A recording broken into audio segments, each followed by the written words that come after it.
Okay, and we have here two of the iPad Air. So got a purple iPad Air, blue iPad Air. One of them, the purple one here, is 64 gigs, and the other one here, 256. Typical Apple packaging, nice and simple. On the side, we got purple, blue in the text, also the Apple logo on the top, purple and blue, and on the front, you all see purple and blue. So let's go ahead and see what's inside here. So let's take this out, put this here first. What do we get inside? So we have a bunch of documentation. I don't know the last time I looked at any of this. We've got our USB cable as well as the charging brick. So I'm going to put this one off here. I'm not going to expect anything too different on the blue one here.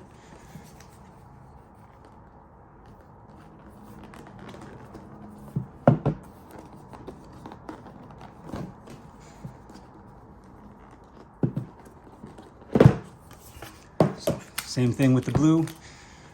Documentation, cable, charger. So let's go ahead and take these out and see what we got.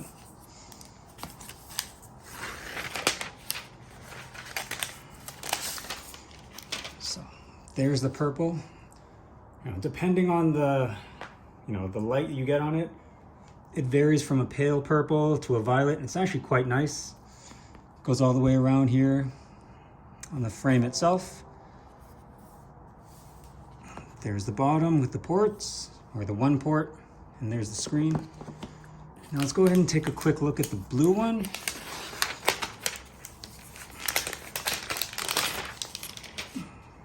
So the blue has the same type of matte finish on the back. It's actually quite nice, both colors. Depending on the color, it goes from pale to like a nice sky kind of blue. Frame itself, blue as well. In the front, there we go. So let's turn both on really quickly and see what we got.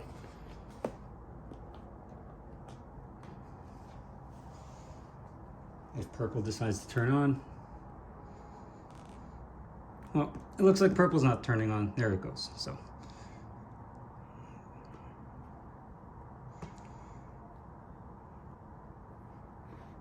let's go with the purple one now.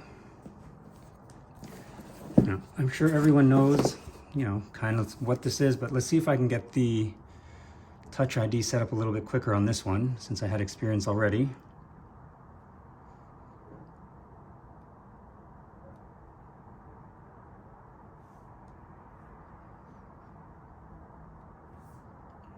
So it's a bit quicker. It's still a bit tricky just because the Touch ID button itself, being on the power button is still kind of pretty small as opposed to when it used to be on the home button. But it's pretty easy there. Set up later. Let's choose a passcode.